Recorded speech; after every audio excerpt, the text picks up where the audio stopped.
Welcome home, family and fellow citizens of the African Order. I'm here with another video, and today's discussion is going to be who are the Candice Owens and Hodge twins of the world, and why do they want blacks so desperately not to believe racism exists? Whenever white devil cops kill blacks, you immediately have the Candice Owens and Hodge twins of the world coming out to so-called set black people straight on the issue. What they'll tell you is, first and foremost, it's not racial. It's just not. The black person had some type of past. Um, he was doing something. He was running. He fought back. He looked funny. Anything, but it just wasn't racial. The fact that blacks find it hard to get into four-year colleges for whatever reason is just not racial. No matter what statistic blacks find themselves at the bottom of, it's just not racial. Even though they find themselves at the bottom of these statistics historically, just not racial. The Hodge twins, they look alike, but they don't look like twins. They look creepy and morbid, um, disturbed, but they just look like human lizards or something. But they never blame the white person, though. They never blame the devil. It's always the black guy's fault. And they even call the McMichaels the devils that killed Ahmaud Arbery. They called them fine gentlemen after they killed one of their own people. Called them fine gentlemen. Candice Owens, when she talked about Ahmaud Arbery, first of all, he wasn't jogging. He was running. Yeah, he was running all right. He's running for 4 minutes trying to get away from these devils. Running back and forth through the neighborhood as two vehicles constantly cut him off.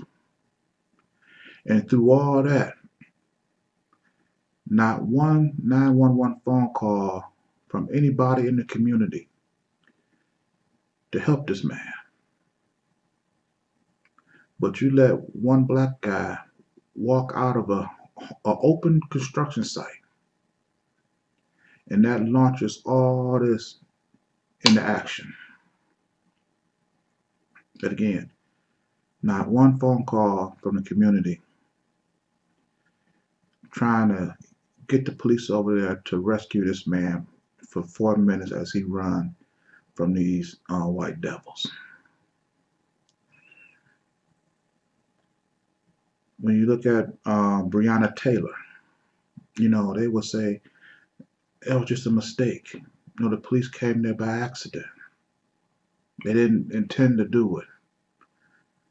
But the thing is, you executing a no-knock warrant on somebody else's home, shoot and kill the woman that she slept. If you had any sense of morality, any sense of humility, any North Star to guide your consciousness, you would have accepted what you did, accepted responsibility. But what these devils do, they turned around and openly lied and said that they did announce themselves. Even though the process of going through a no-knock warrant is much more rigorous than going through the execution of a regular warrant. You have a third party giving an authority group permission to enter someone's home by force without announcing who they are. And then when you kill this woman, You turn around because you have no principles, because you have no morals, because you're empty inside. You turn around and accuse the boyfriend of firing at the police officers, even though they told him who they were. So not only do you kill the woman, but you try to arrest the boyfriend too. It wasn't bad enough what you already did. You try to make the situation worse. But these are the fine, good white people, though. You had the Candice Owens of the world, talking about how George Floyd wasn't a saint and how she personally refused to have this guy as a martyr, refused to have this guy held up as a hero or anything good. She don't know George Floyd, but for some reason, she's going to personally make sure that his past is brought up even before the parents or the brothers and sisters in the family bury this man. You're digging up this man's past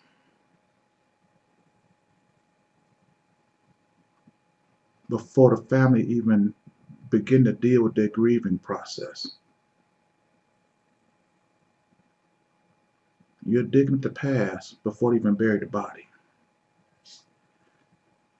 You're not even recognizing the fact of why or how George Floyd ended up in Houston in the first place.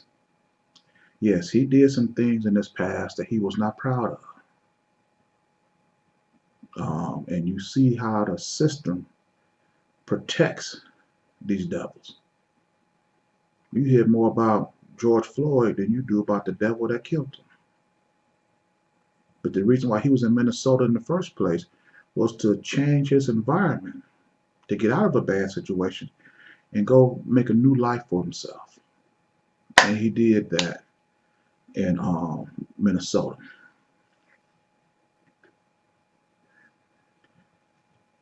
But see, the Candice Owens and the Hodge twins of the world, they don't want you to focus on that. They don't want you to talk about the new George Floyd. They rather talk about the old one. And see, a lot of people are like that. When you become a new person and you shed your old ways and you run into somebody in your past or something, they love to bring up your history of what you were because they know they can't touch who you are. And it's sad we have to deal with this from our own. But if we're gonna get ourselves right as a people, then we have to address all our people. But we shouldn't have to deal with this from nobody outside the family.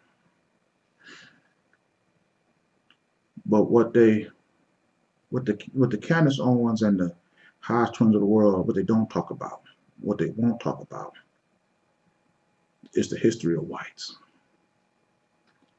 They won't talk about how whites put blacks into slavery, how they raped men, women, and children. They won't talk about how they lynched and hung black men just because they wanted to be free. The same luxuries that the whites benefit from, we just wanted a portion of it. But for many whites, that was a death sentence. And there was reason for them to kill and not only hang, but set fire to the body. Whites would actually gather around and huddle in masses with their children and take photographs as proof that they was there to witness this. And I don't know about you, but if I smelled a human being flesh being burnt right in front of my face, I could not look at that. I definitely couldn't smell it.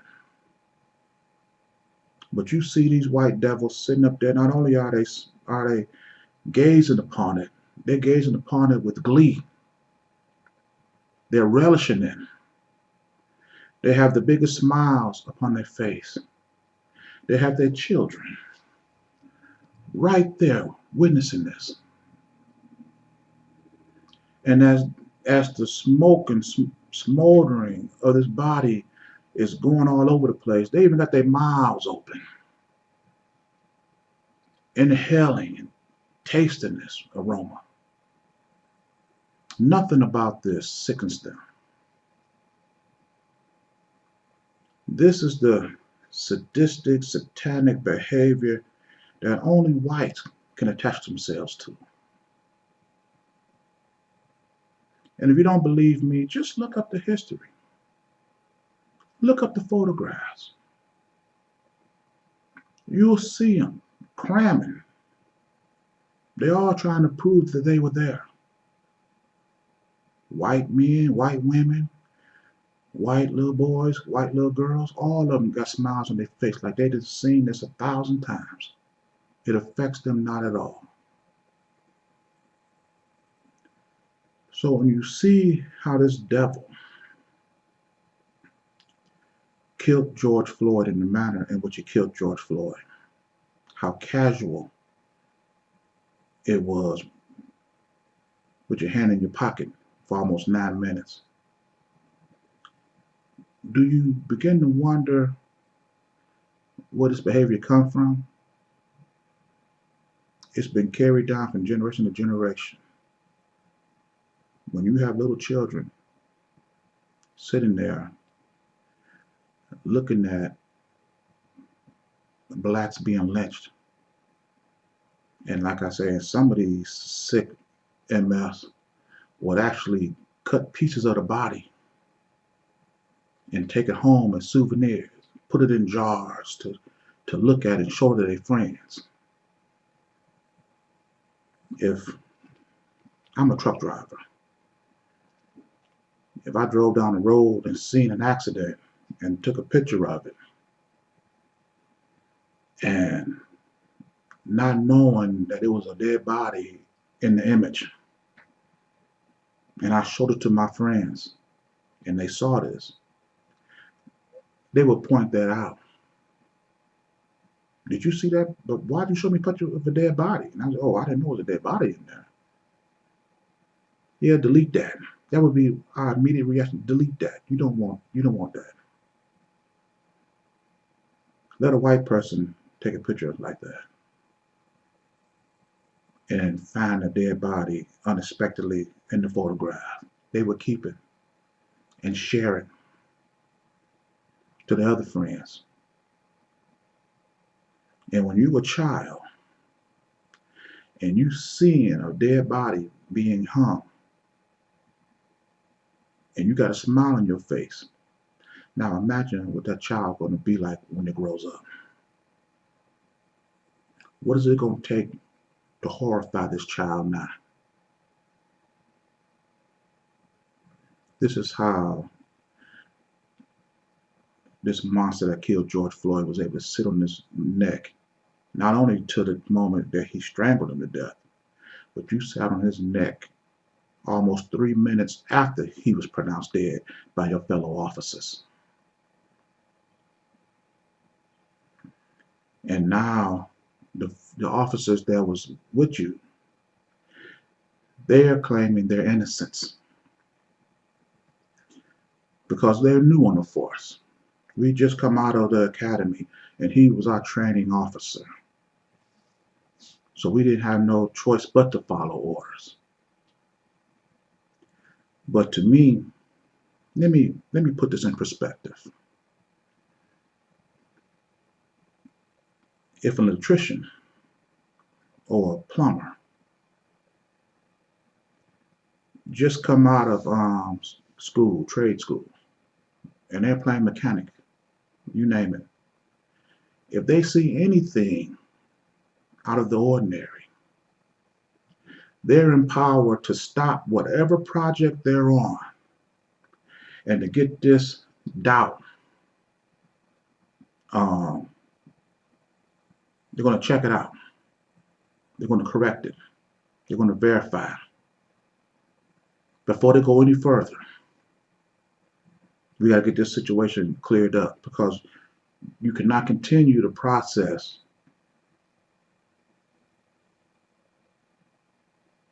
and then go back and check. You got to check this right now. And that's what a lot of professions, culinary, anything. If something is missing or somebody suspects something, everybody has the ability to put a stop to it. And even if there wasn't, what would be wrong with that? I have a question. I have a doubt. Well, let's stop and address it, solve it, and then move on. But you're telling me that cops coming fresh out of the academy, fresh out of their education, fresh out of their training, and then you have an officer, which I don't understand how an officer capable of doing this is placed is placed in a position to train anybody. But we'll probably discuss that later. And these three officers are somewhat powerless to stop their commanding officer. He tell you to sit on this man's body, hold him down for minutes at a time while he's handcuffed, and you're powerless to stop him. And then now you want to shield yourself from punishment because you're new. Allow me to put that in perspective. Let's say you have a mother and she just gave you orders specifically not to do a certain thing, and she's going to now leave you at home alone. And you turn around 10 minutes later and do exactly what she told you not to do. Imagine what kind of punishment you're going to get when your mama get back. Bruh, you really gonna get it. Your mother just went over this, just told you not to do this. And you're gonna turn around and do exactly what she said don't do? Or she have to go to work and 20 minutes after she get to work, you turn around and do something and have them have to call the job, and now she have to leave her job and go back home?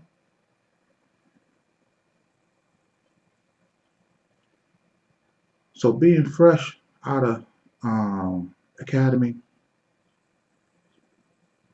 your punishment should be automatically doubled, whatever the court say, because you are fresh out of being instructed. No one should be able to tell you anything contrary to what you were just trained.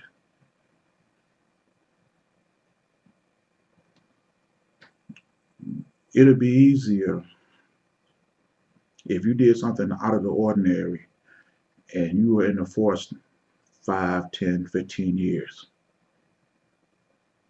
Well, cops, once they get out on their own, then eventually they start doing things their way, and they forget their training, and something like that. I can kind of see that, but I can't see you sitting and helping, assisting somebody, sitting on somebody's back. I can't see you checking the pulse of a so-called perpetrator. And you can't find the pulse and still allowing this man to sit on his neck for another almost 3 minutes. I can't see that. I can see cops going astray a little bit. Give him some time. But to this point here, you don't need to be a cop anymore. And if the police department cannot empower their rookies to question or stop the process of whatever they're in any more than a trade school can empower an electrician, a chef, or a mechanic, not only should the police department be defunded, they should be abolished. But before I end this video, let me say this. I'm listening to Morgan Freeman, and Morgan Freeman said, how do you end racism is you just don't talk about it. He was in an interview with Don Lemon, and they was asking him, do racism exist, or does money have anything to do with racism today? And he says, today? Oh, no. Me and you are proof of that. Whatever you want to be today, you can just think what you want to be and become it. I'm not that bold. I'm not that arrogant. I'm not going to sit up here and tell my people that because I do something, now that's evidence that you can do it as well. Because see, when you have people like the Candice Owens, the Hodge twins, and Morgan Freemans of the world, who has a vast following, when they tell you that just talk about, don't talk about it, racism doesn't exist, at this point today, what they're not telling you is at the point that it did in their mind matter. This racist system was growing and building momentum. And then now you have these select people telling you that all of a sudden what this racist system was building up to be all of a sudden just stopped all on its own and open up the doors for every black person to share in the wealth of everything else in this world. And I know that not to be true. And what I also know is when you don't talk about it, when you ignore it, what you will inevitably do is you won't question things. And then you will begin to accept things for as they are. So as this racist system grew, denying blacks access to the businesses and institutions that they helped build. And then when you see no blacks in authority anywhere, because you didn't question it, you'll accept it. And when you accept that which is unnatural, that is something I cannot do. So I'm going to talk about it. I'm going to shine a light on it. And I'm going to do my best to change it. I'm going to end this video here. And with this video and with all my videos, it is for the complete liberation of my people. And I'll see you in my next message. Ashe.